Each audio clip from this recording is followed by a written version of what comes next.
Assalamualaikum, Ustaz. Waalaikumsalam warahmatullahi wabarakatuh. Sehat Ibu? Ya, Alhamdulillah, Ustaz. Alhamdulillah.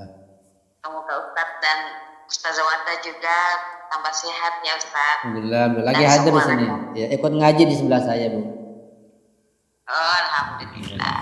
Kirim salam. Ya, Ustaz, pembahasan akhlak memang sangat mendalam, Ustaz. Dan kita tiap hari memang bertempur dengan akhlak sendiri, Ustaz. Iya, Bu. Kesimpulan yang saya ambil itu bahwa memang akhlak ini bersifat dinamis dan tidak bersifat permanen. Yang saya tangkap bahwa memang akhlak itu atau sifat-sifat manusia itu bisa berubah, Ustaz. Nah, ini saya mau menyinggung tentang hadis Nabi yang mengatakan bahwa didiklah anakmu 25 tahun sebelum lahir. Tadi Ustadz menyampaikan bahwa akhlak itu bukan warisan. Namun dari beberapa literatur yang saya pernah baca, buku dari Ayatullah Mazuhiri tentang pendidikan anak, Ustadz, bahwa orang tua itu sangat berpengaruh untuk pembentukan karakter anak-anak, karena di dalam buku itu sangat ditekankan sebelum jadi janin memang kita sudah harus bagaimana menjaga diri, menjaga kesucian supaya kelak anak yang lahir itu menghasilkan anak-anak yang akhlaknya bagus, Ustaz. Nah, saya di dalam buku itu ada disinggung, Ustaz, tentang pengalaman Ayatollah, saya lupa namanya, Ustaz, ketika anaknya lahir itu umur 5 tahun kalau tidak salah, dia kan Ayatollah ini selalu membawa anaknya ke masjid. Nah, pada saat dibawa dia selalu melobangi gerabah air, tempat air minum untuk para musafir atau orang-orang yang mau minum. Nah, maka lama-kelamaan penjaga masjid ini merasa terganggu dan tidak akhirnya menyampaikan ke Ayatollah ini bahwa anaknya selalu membocori tempat air minum. Maka Ayatollah ini langsung terhenyak bahwa kesalahan apa yang saya lakukan sehingga anak saya seperti ini. Maka dia cari apa kesalahan yang saya lakukan. Akhirnya dia diskusikan dengan istrinya, dan istrinya mengingat bahwa pada saat saya hamil, dia sampaikan ke suaminya, saya pernah pengen betul makan buah anggur yang di kebun orang, tapi karena orangnya tidak ada, karena saya terlalu ingin, maka saya ambil ini tusukan itu untuk saya isap, cukup saya isap saja itunya, anggurnya. Nah, disitulah Ayatollah langsung memberikan ke istrinya untuk dia banyak bertobat dan mencari orang yang punya kebun untuk meminta maaf, Ustaz. Pertanyaan saya, Ustaz, bahwa memang akhlak ini bisa dirubah, tapi kekuatan merubahnya itu, Ustaz, karena sampai di dalam janin pun itu sangat berpengaruh perbuatan orang tuanya, ibunya dan atau kedua orang tuanya, Ustaz. Betul, memang akhlak bisa berubah, tapi kekuatan merubahnya itu, Ustaz, bagaimana sampai di mana gitu loh. Akhlak ini mudah dirubah dan tingkat kesulitan merubahnya itu bagaimana, Ustadz? Itu yang ada di pikiran saya, karena saya pribadi juga punya sifat-sifat yang masih sulit untuk saya lawan dan untuk saya rubah sendiri, Ustadz. Ya, makasih, Ustadz. Untuk sementara itu aja dulu, Ustadz. Kasih. Ya, soalnya cukup bagus ya tentang menghormati pendidikan terhadap jiwa anak dan jiwa kita tentunya. Seperti yang sudah dijelaskan berulang-ulang oleh para ulama dan mereka nggak bosan-bosan dalam kajian mereka, dalam ceramah mereka, dalam buku mereka tentang pengaruh pendidikan, pengaruh orang tua, pengaruh guru, lingkungan, sampai kepada pengaruh masalah makanan, minuman. Mereka nggak bosan-bosan untuk menyampaikan kepada kita. Nah, itu akan membentuk karakter dan watak kita. Nah, bahkan juga akan mempengaruhi iman tentunya. Itu sangat penting sekali. Ya. Tentu kajian akhlak ini seperti yang sudah pernah saya jelaskan, ini layaknya memang seorang marja atau ulama besar yang menyampaikan, bukannya saya. Saya masih belajar juga, tapi karena tidak ada yang lain, ya terpaksa sudah. Saya hanya menukil, membacakan dan menjelaskan. Kita semua masih belajar untuk berakhlak, insya Allah. Ya. Jadi betul kata Ibu, akhlak itu dinamis dan bisa berubah. Dan salah satu metode atau cara dalam pendidikan karakter anak adalah sejak sebelum lahir, bahkan ketika memilih pasangan tentunya dengan berdoa sungguh-sungguh cari akhlak yang baik begitu. Jadi jangan mengutamakan kalau laki-laki jangan utamakan kegantengannya, jangan utamakan kecantikannya, lihat perhatikan akhlaknya, berhijab atau tidak, lingkungannya, keturunannya. Berusaha sebisa mungkin bagi laki-laki memilih wanita yang sesuai dengan akhlak yang Rasulullah tentukan, itu keturunannya, pergaulannya dan seterusnya. Dan juga perempuan memilih akhlak calon suaminya seperti itu, sehingga nanti anaknya akan terbentuk akhlak yang baik. Sejak saat itu sudah berusaha untuk membentuk jiwa dan karakter anak, sejak memilih pasangan, sejak mencari jodoh. Itu pentingnya peranan pendidikan untuk anak. Bagi masalah makanan juga akan melukai wataknya, ya. Itu terutama ketika saat hamil seorang wanita itu sangat sensitif, ya, karena makanan, minuman, tingkah lakunya, keinginannya itu akan mempengaruhi janin yang dikandungnya. Dan contoh banyak sekali seperti Ibu sampaikan juga satu contoh, banyak contoh yang lain bahwa karakter anak, watak sifat anak itu atau mizajnya bisa terbentuk ketika ibunya sedang hamil.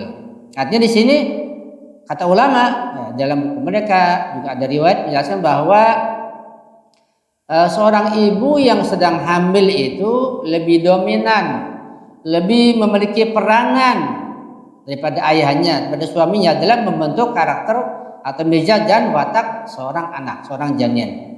Ya, saya ulangi bahwa seorang ibu yang sedang hamil itu lebih dominan, yang lebih punya peranan dibanding suaminya atau anak itu untuk membentuk karakter si janin dalam kandungan ibunya. Si ayah juga punya dominan faktor luarnya, rezeki yang halal tentunya, yang bersih itu, yang thayyib itu pun perlu tentunya. Tapi ibunya langsung bersentuhan dengan janin tersebut. Ya. Jadi mizaj itu sudah kita pelajari, mizaj itu juga berkaitan dengan kondisi ibu ketika hamil. Dengan kata lain, ini perhatikan baik-baik bahwa seorang ibu itu yang sedang hamil utamanya punya peranan penting untuk membentuk gen janinnya, gen bayinya. Jadi gen itu bisa asalnya nggak ada, kemudian ada kata pengaruh ibu. Bukan gen itu turun-turun nggak berkesudahan. Kalau gen itu turun-temurun, nanti kita sudah dari Nabi Adam berarti. Enggak, gen ada awalnya, gen ada mulanya. Seorang ibu yang memulai, seorang ayah yang memulai, gen ada awalnya. Jadi gen bisa dibentuk. Jadi kita ini orang tua membentuk gen anak-anak kita begitu. Ada pengaruh tentunya. Juga tentu makanan, minuman, pergaulan, guru. Jadi bukan satu sebab saja, itu perlu kita perhatikan. Ya kalau ada gen buruk jangan kita salahkan orang tua atau guru atau makanan. Enggak, sangat kompleks, sangat luas ilatnya atau sebabnya seperti itu. Ya. Nah, tadi diceritakan masalah kekuatan merubah. Bagaimana caranya? Kan sangat sulit. Ya sangat sulit. Ya. Tadi sudah kita bahas juga bahwa kekuatan pendidikan itu juga bertingkat-tingkat. Ya. Tentu upaya untuk merubahnya itu ketika memang sangat sulit, ya tentu juga dengan upaya yang beragam, upaya yang bermacam-macam. Dengan pendidikan misalnya, kalau untuk anak ya dengan pendidikan dari orang tuanya, dari gurunya, dari atasannya, kemudian doa gurunya, doa orang tuanya, kemudian masalah makanannya, minumannya, masalah pengetahuannya dan seterusnya itu kalau untuk anak. Untuk merubah watak diri kita bagaimana? Nah, ini perlu juga kita pahami. Kalau membentuk watak diri kita, merubah watak diri kita yang buruk menjadi baik, ya kita juga perlu sungguh-sungguh. Ya kita harus belajar seperti sekarang kita belajar ini. Jangan malas belajar, jangan malas membaca, jangan malas bertanya. Dengan belajar, dengan pendidikan seperti ini, kita juga berdoa dengan doa yang dipahami, bukan doa yang selewatan, bukan doa dengan perasaan. Bab doa itu harus khusyuk, dan khusyuk ada dua macam. Doa harus khusyuk. Khusyuk ada dua macam. Ada khusyuk karena perasaan, ada khusyuk karena pengetahuan. Ada dua orang yang doanya menangis dua-duanya. A doa menangis, si B doa menangis. Tapi apakah sama landasannya? Belum tentu. Bisa jadi si A berdoa menangis karena perasaan. Dia punya hutang, dia sakit, dia punya problem. Si B doa menangis juga ya karena pengetahuan, karena kepada Allah. Beda-beda. Lahirnya sama menangis, tapi landasannya bisa berbeda. Doa jangan khusyuk karena perasaan, tapi doa harus khusyuk karena pengetahuan, karena ma'rifatullah. Doa bisa merubah watak anak, watak diri kita dan seterusnya. Juga makanan, minuman, ya, dan terutama yang paling utama istighfar. Istighfar itu ya kita niatkan untuk mohon ampun semua kesalahan, semua dosa yang kita tahu, yang kita nggak tahu, yang sengaja, yang nggak sengaja. Ampuni ya Allah. Kita istighfar juga untuk efek untuk anak kita. Kalau saya beristighfar yang membuat efek buruk saya kepada anak, misalnya istighfar ya Allah. Istighfar harus diperluas sehingga semakin luas pengetahuan seseorang, maka akan semakin luas istighfarnya seperti itu.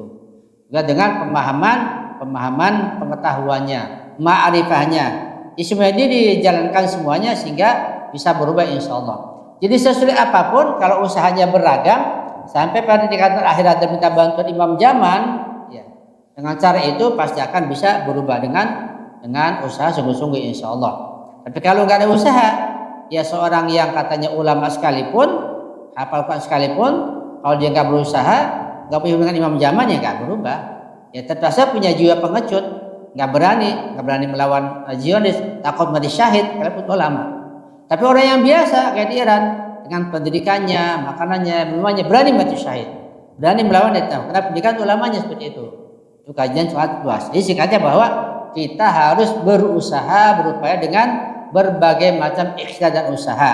Semua kita usahakan. Ikhtiar lahiriah, yaitu makanan, minuman dan seterusnya. Puasa juga termasuk juga puasa bicara, ya kurang bicara. Berhati-hati jangan bicara kalau nggak manfaatnya, apalagi bicara yang kotor, yang gak karuan. Dan juga ikhtiar batiniahnya, itu doa, tahajud, membersihkan hati, istighfar dalam hati dan seterusnya. Didibakan semuanya pasti Allah akan membantunya. Karena kata Allah, walladzina jahadu fina lanahdiyannahum subulana. Kalau orang yang sungguh-sungguh pasti Allah akan berikan jalan. Lanahdiyannahum subulana, pasti ada jalannya. Nah kalau kita sudah ikhtiar sungguh-sungguh nggak ada petunjuk Allah, berarti ayat ini dusta. Pasti manjada wajada. Itu kuncinya kalau kita mau ikhtiar insya Allah. Semua dengan kesungguhan, semua dengan mujahadah, semua dengan serius, ya dengan menangis, dengan istiqomah akan bisa dicapai apa yang kita harapkan insya Allah. Itu beberapa yang bisa saya sampaikan. Allah alam bisawab. Ya insya Allah bisa dipahami Bu Husna. Ya Bu Ira, kasih Ustaz. Apa? Sama. Berarti kalau kita misalnya ada kita diberi maksudnya untuk merubah seseorang itu juga bisa ya Ustaz? Bisa. Cuma kalau merubah seorang itu nanti ada tergantung fa'ilnya dan qabilnya. Fa'ilnya yang berubah, guru, orang tua, pendidik atau dai-nya.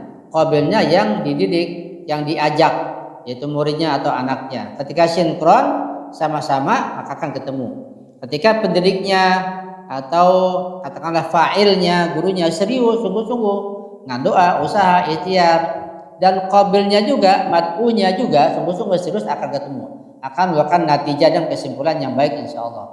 Kalau salah satunya nggak serius, nggak sungguh-sungguh, tidak akan ketemu, tidak akan menghasilkan apa-apa. Harus serius. Insya Allah kalau semuanya serius, orang tua serius, suami istri, anaknya serius, sungguh-sungguh akan menghasilkan hasil yang baik insya Allah. Iya. Silakan Pak Gunawan mau bertanya. Terima kasih Ustaz. Silakan Pak Gunawan, langsung saya dibuka mic-nya. Baik, makasih banyak Bu Ira. Ya, Assalamualaikum Ustaz. Wassalamualaikum warahmatullahi wabarakatuh. Ahlan wa sahlan, Ustaz Gunawan, tafadhal. Ya Ustaz, syukran atas kesempatannya. Ustaz, satu hal yang ingin saya tanyakan, ini terkait dengan pendidikan anak Ustaz. Kapan waktu yang paling baik bagi kita Ustaz sebagai orang tua untuk memberikan pendidikan akhlak kepada anak-anak Ustaz? Itu aja Ustaz. Iya. Sebutnya masalah waktu itu mulainya kapan? Ini sejak memilih pasangan tentunya. Tapi kalau sudah memilih, kemudian sudah lahir, ya tentu dari situ mulainya.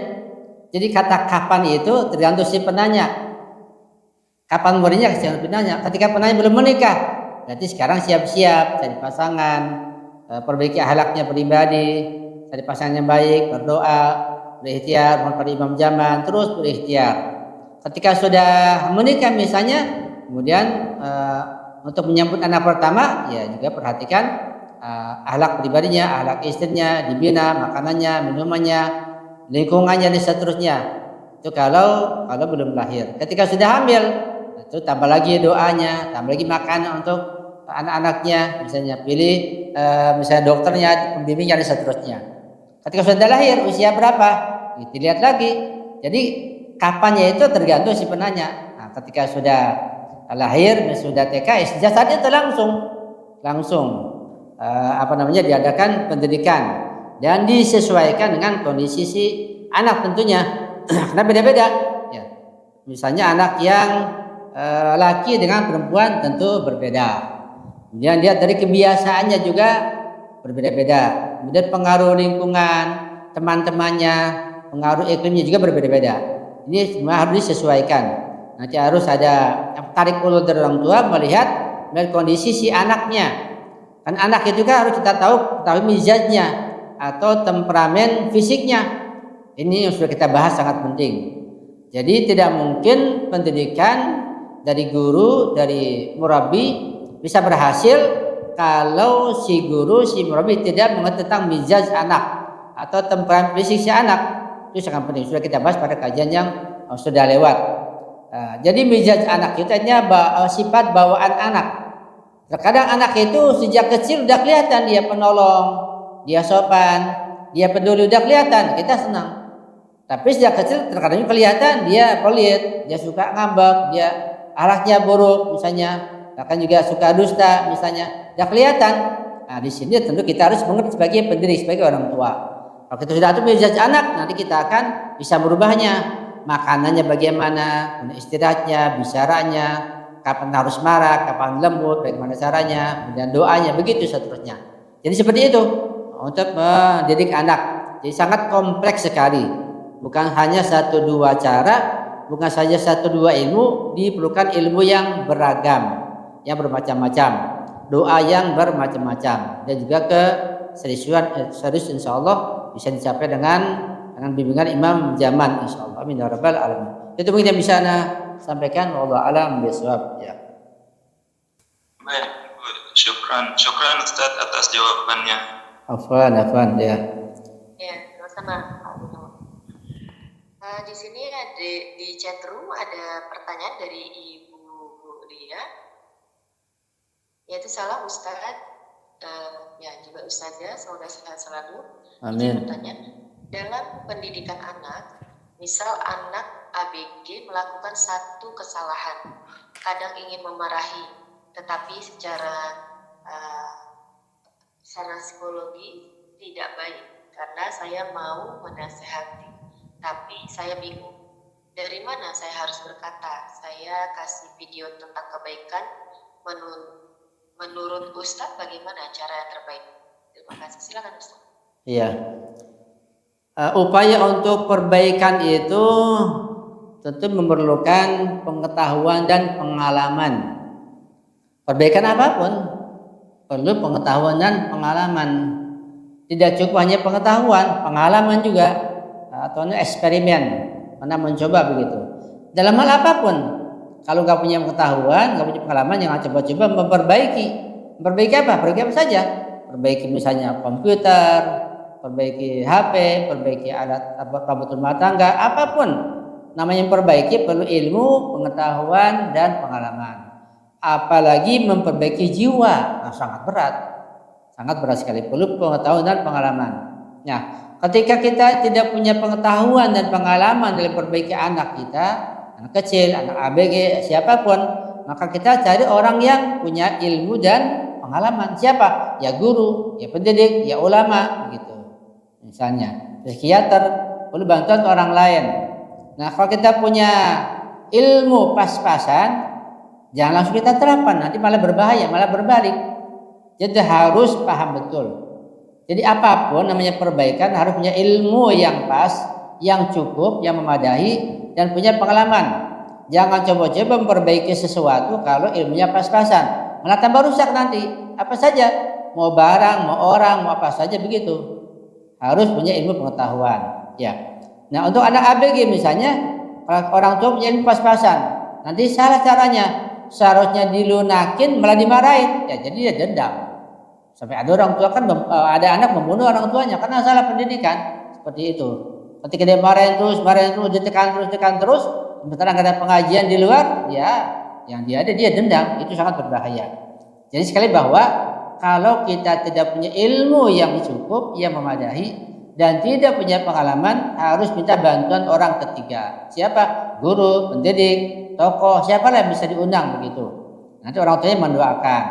Tapi kalau orang tuanya sudah konsultasi, orang tuanya sudah bertanya dan tahu tentang penyakit anaknya, penyakit apa misalnya, penyakit jiwanya juga sejauh mana, apa penyakit jiwanya berupa pelit, kikir, atau takabur, atau misalnya malas sholat, malas mengaji, atau apalah, dilihat. Nah, konsultasi dulu bagaimana caranya.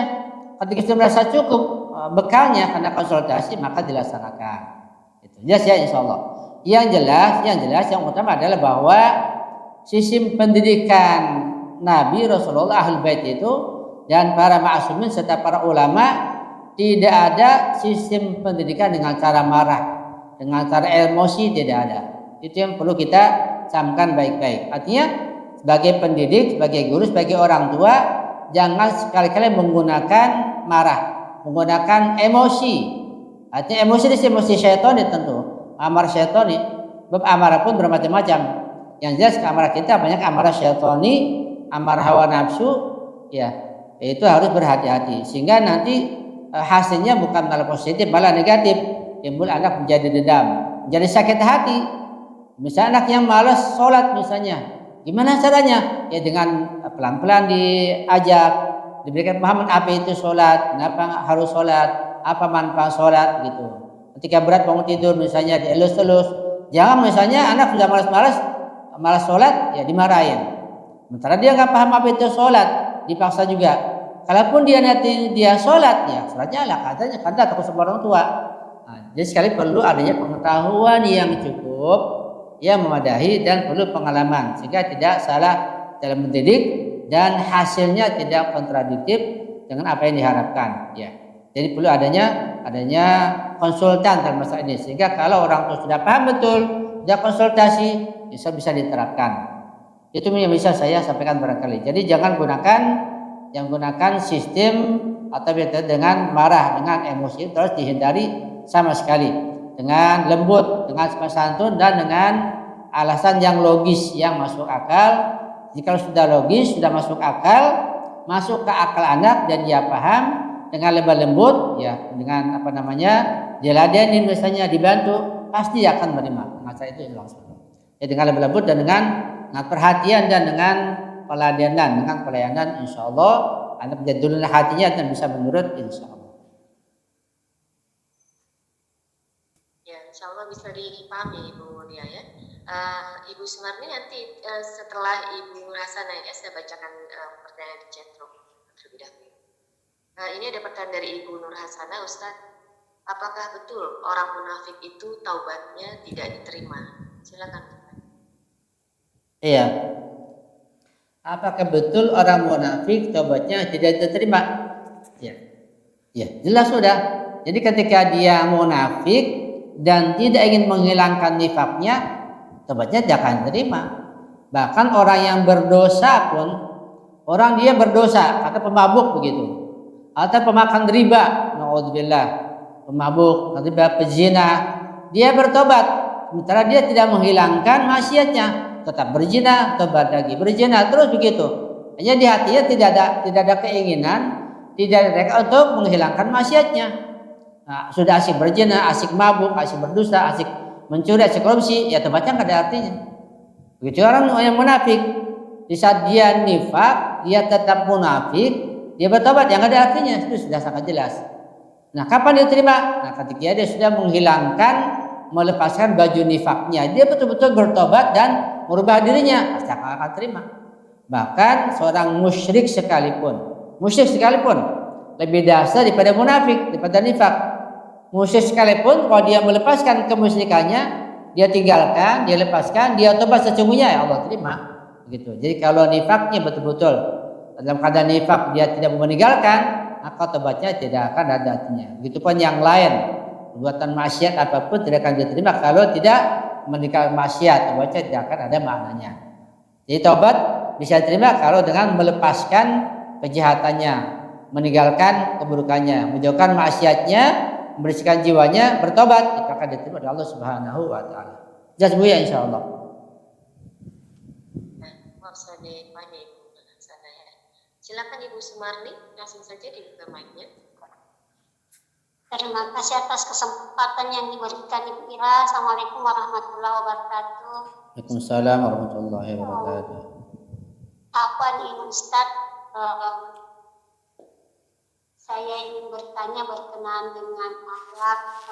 Saya melihat akhlak itu adalah hal yang sangat krusial dalam hidup Ustaz, karena menyangkut masa depan selanjutnya, masa kehidupan kita selanjutnya.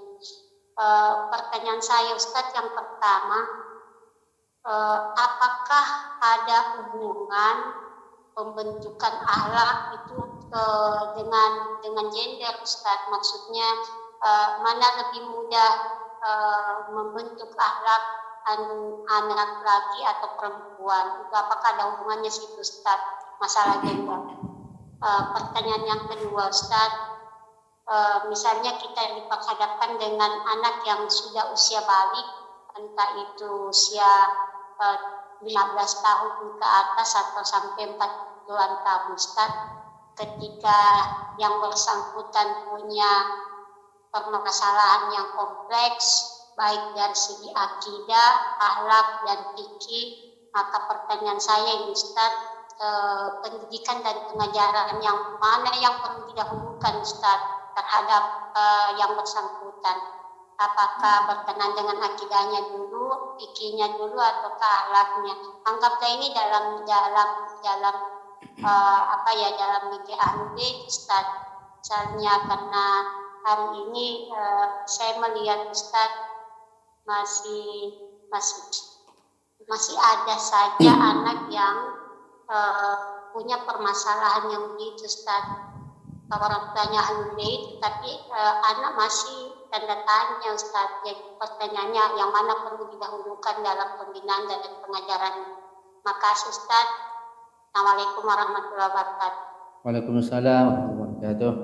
Ya, secara singkat yang saya pahami adalah bahwa dalam pendidikan seorang anak itu, baik laki maupun perempuan, ya dari sisi gendernya itu nggak ada masalah dari sisi itunya, cuma dari sisi metodenya yang berbeda.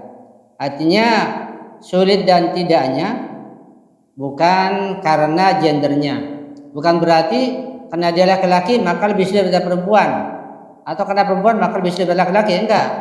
Jadi sulit dan tidaknya bukan karena gendernya, tapi karena pengaruh yang lain, karena pengaruh misalnya pergaulannya, karena lingkungannya, karena kebiasaannya, karena mizajnya tadi itu yang bisa mempengaruhi sulit dan tidaknya, mudah dan tidaknya, bukan karena gendernya.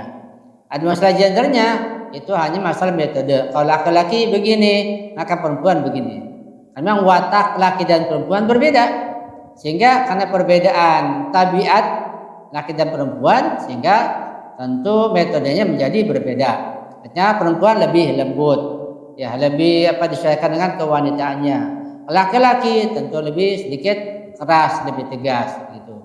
Misalnya ketika seorang murabinya laki-laki, dia harus tahu audiensnya atau muridnya itu laki atau perempuan atau campur. Nah, ketika berhadapan dengan perempuan, tentu dia lebih melunakkan bahasanya. Jangan disamakan ketika dia dengan laki-laki.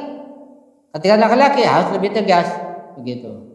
Jangan terbalik, dengan perempuan lembut, dengan laki-laki dengan laki-laki lembut, dengan perempuan tegas, terbalik namanya. Juga seorang pendidik kalau dia perempuan juga harus tahu apakah yang dihadapinya itu, misalnya murid-murid, baik anak kecil, laki-laki atau laki-laki, ya, ataukah misalnya yang perempuan. Nah, ketika pendidik misalnya seperti ibu kan sebagai guru juga, maka harus mengerti yang dihadapinya. Ketika yang ibu hadapi adalah laki-laki, ya sesuaikan suara ibu, ketegasannya, kemudian juga penjelasannya, logikanya. Ketika ibu hadapi perempuan, atau lebih lunak, lebih hati-hati begitu, lebih menampakkan kasih sayang, tentu berbeda. Itu mungkin yang bisa saya pahami dalam metode pendidikan, perbedaan karena tabiat dan watak laki dan perempuan, sehingga metode bisa berbeda. Adapun susah dan didahulukan susah dan tidaknya, yang mana didahulukan itu tergantung nanti lingkungannya, tergantung nanti pengaruh orang tuanya dan pengaruh yang lainnya, ya. Kemudian tentang masalah yang kedua, masalah sudah anak sudah balik, mana yang didahulukan akidahnya atau akhlaknya atau fikihnya lebih didahulukan. Di sini ada perbedaan antara anak masih kecil, karena pendidikan anak itu berbeda antara anak TK, kalau SD kelas berapa, ya kalau baliknya sudah misalnya berapa usianya, laki atau perempuan, jadi nggak bisa disamakan, semuanya berbeda-beda. Katakanlah secara global, kalau anak itu masih kecil, ya katakanlah dia masih TK, nah, maka akidahnya itu bisa dimasukkan lewat cerita-cerita, lewat jalan cerita. Kemudian fikihnya dengan praktek wudhu, praktek sholat, jadi nggak usah diajarkan teori, anak adanya saja. Akhlaknya pun dengan praktek, ya. Akhlak makan, akhlak minum, akhlak bicara itu kalau masih TK, masih kecil, bukan dengan teori. Jadi teori itu hampir tidak ada. Jadi pembentukan akhlak untuk anak TK hampir tidak ada secara teoritis, tapi kebanyakan dengan praktek langsung. Nah, gimana kalau sudah balik? Nah, kalau sudah balik, ya bahkan pra-balik pun saat-saat sebelum balik, mendekati balik, kalau perempuan misalnya usia 8 tahun lebih, maka sudah mulai diajarkan fikih ketika usia balik, nggak kaget lagi. Kalau perempuan tentang haidnya, wudhu, sholat ala kadarnya. Kalau laki-laki ya tentang masalah kebaligannya, masalah sholat, masalah wudhu. Sehingga ketika balik sudah siap, itu fikihnya. Akhlaknya pun diajarkan juga, diajarkan secara teoritis ala kadarnya, berkaitan dengan masalah akhlak-akhlak dalam pergaulan misalnya, dengan orang tua, dengan guru, dengan lingkungan, itu diajarkan. Dan akidahnya misalnya diajarkan juga secara logis gitu.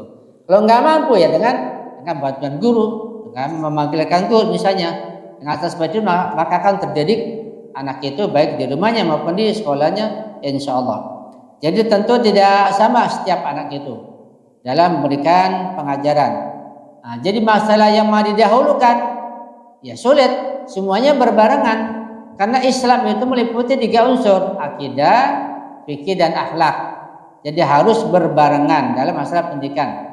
Misalnya kalau pendidikan di sekolahnya hanya akidah saja, pendidikan fikihnya kurang di sekolah, ya orang tua harus tahu, ajarkanlah fikihnya sesuai dengan usia anak itu, sesuai yang diperlukannya.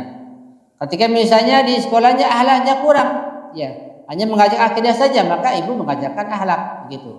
Jadi seorang pendidik baik yang di rumah maupun yang di sekolah harus mengajarkan semuanya, baik akhlaknya, akidahnya maupun fikihnya secara berbarengan, ya bersamaan begitu. Terus dengan jadwalnya tentunya, dengan mata pelajarannya, dan juga disesuaikan dengan usia anak didiknya, sehingga nanti bisa dijalankan baik itu akidahnya maupun fikihnya maupun akhlak secara berbarengan. Jadi tidak ada yang didahulukan, hanya melihat dari mana nanti sisi kurangnya saja. Ya, jadi sekali bahwa seorang pendidik, seorang guru itu harus melihat ketiga-tiganya, baik fikihnya, akhlaknya maupun akidahnya. Nanti pada tataran menyampaikannya disesuaikan dengan kadar pengetahuan si anak muridnya atau anak didiknya, insyaallah. Itu Bu yang bisa saya sampaikan, ya barangkali ya bisa di. Baik Ustaz, makasih banyak Ustaz atas penjelasan. Open. Sama-sama Ibu Sumarni. Ustaz, kita masih menerima satu pertanyaan ya. Ini ada di chat room. Iya boleh Bu. Ya, dari Ibu Indah. Jika anaknya sudah sangat dewasa, sudah berumah tangga, bagaimana mengatasinya jika akhlaknya buruk? Bagaimana caranya sebagai orang tua menghadapinya? Silakan Ustaz. Iya. Tadi saya bilang bahwa masalah pendidikan itu baik untuk diri kita maupun untuk orang di luar diri kita yang terkait dengan kita. Ya, kalau suami pada istrinya, istri pada suaminya, dan pada anak-anaknya itu tidak terbatas pada zaman dan waktu tertentu, bahkan sampai akhir hayat. Sehingga peranan dan tugas orang tua juga terhadap anaknya sejak kecil sampai dia sudah menikah, sudah punya cucu, masih belajar terus pendidikannya. Terutama ketika orang tua punya kemampuan, punya pengetahuan dan punya pengalaman, maka harus menyampaikan pendidikannya kepada anak-anaknya sekalipun sudah menikah, sekalipun sudah berumah tangga, ya. Baik itu ilmunya maupun pengalamannya. Bahkan juga pengalaman bekerja, pengalaman masak, pengalaman buat kue, ya, harus disampaikan kepada anaknya, kepada menantunya, seperti sampai akhir hayat tentunya. Nah, gimana kalau misalnya anak atau menantu sudah menikah tapi akhlaknya masih memiliki akhlak yang buruk misalnya? Nah, di sini peranan orang tua harus memahami kondisi anaknya, kondisi menantunya. Yang sampai salah nanti. Ketika salah menyampaikan, ya, nanti tambah berbahaya, bisa terjadi perceraian, malah harus hati-hati. Ya, jadi perlu adanya pengetahuan dan pengalaman. Ketika tidak mampu, jangan bertindak, panggilkan guru. Nanti guru yang mengerti akan bertanya secara detail, akan menilai, nanti baru menyampaikan. Ya, yang jelas harus menggunakan kata-kata yang dengan menampakkan kasih sayang. Yang kedua, kata-kata ungkapan yang logis, yang masuk akal. Jangan dengan kata-kata yang dasarnya perasaan atau ungkapan-ungkapan yang dengan dasar katanya. Karena dengan pengaduan sepihak, maka nanti menyampaikan itu berbahaya. Harus jelas betul.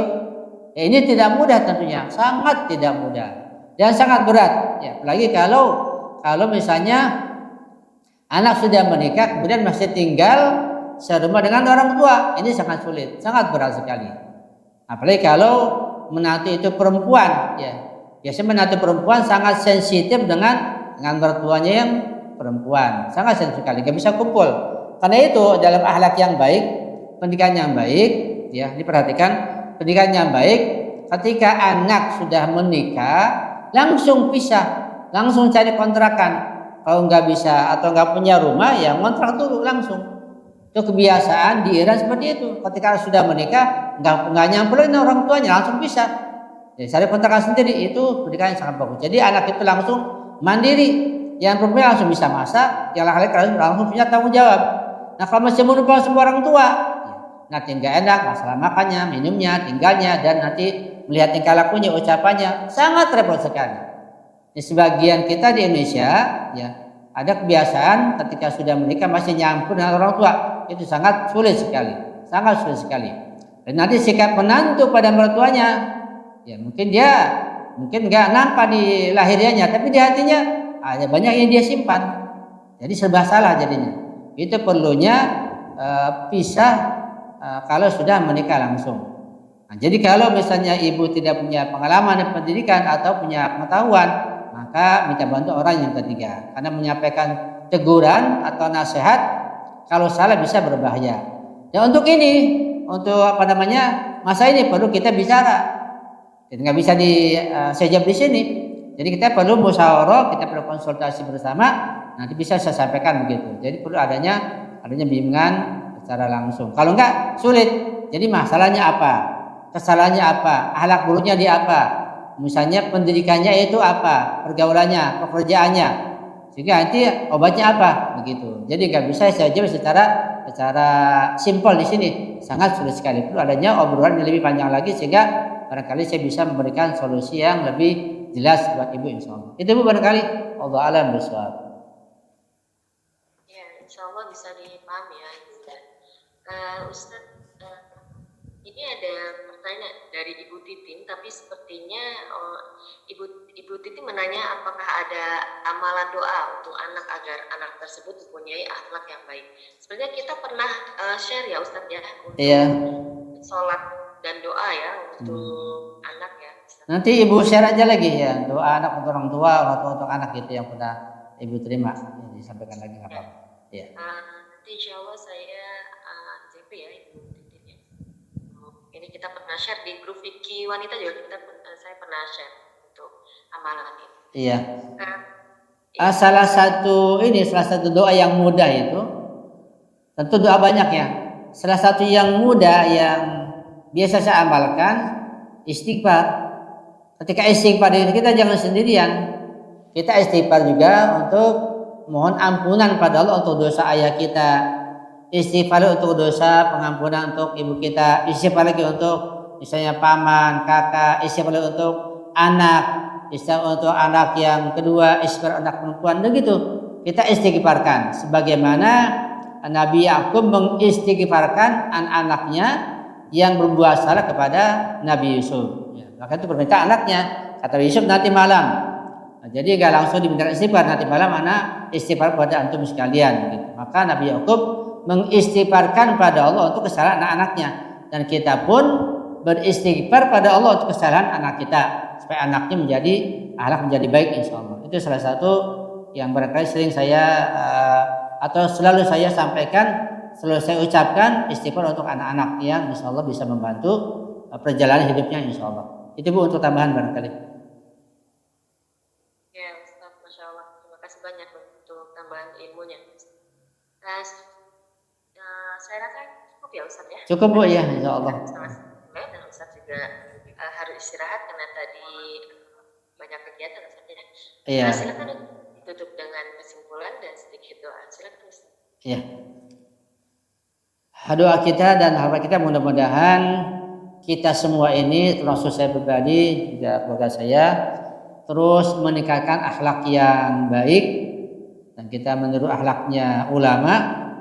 Kalau Imam Ma'sum terlalu jauh, kita tiru akhlak kerahabar saja sangat berat. Ya. Akhlak sangat berat, apalagi kalau Imam Ma'sum. Syeda Zahra, Imam Ali sangat berat, kita nggak mungkin. Kita lihat akhlak guru-guru kita dan marja kita saja dulu. Kita pelajari, ya. Dan kita terus belajar tentu. Karena kajian akhlak ini masih sangat panjang, bahkan bisa jadi ini seumur hidup. Misalnya jadi amal ibadah kita yang sangat besar.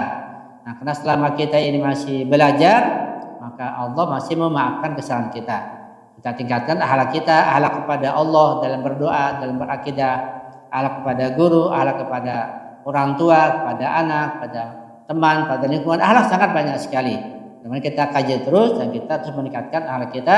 Semoga mendekati apa yang diharapkan oleh Imam Zaman insyaallah. Dan kita juga berharap doa semua Imam Zaman selalu menyertai kita, memperhatikan kita, membantu kita dan meridhoi kita insyaallah. Jika kita betul-betul menjadi pengikutnya yang baik, yang setia. Maka kita mau semoga kita juga mengalami zuhur beliau. Maka itu mengalami insyaallah suatu saat kita bersama beliau insyaallah ya rabbal alamin. Nah, dari saya tentu banyak kesalahan, kekurangan, kehilapan mohon dimaafkan. Mohon dikoreksi, diperbaiki insyaallah. Terima kasih banyak atas perhatiannya. Juga kita saling mendoakan. Ya sekali lagi bahwa saya berusaha mendoakan semua ibu-ibu, semua murid-murid, anak-anak juga bahkan orang lain, bahkan terkadang saya juga beristighfar untuk semua orang yang berdosa. Ya Allah ampuni semua orang yang berdosa. Ketika engkau tahu mereka masih punya istiqdad, punya potensi diampuni. Ampuni ya Allah. Sampai sebegitunya untuk ampunan dosa untuk semuanya insyaallah. Lagi mohon maaf, selalu saya akhiri. Assalamualaikum warahmatullahi wabarakatuh. Waalaikumsalam warahmatullahi wabarakatuh. Terima kasih Ustaz.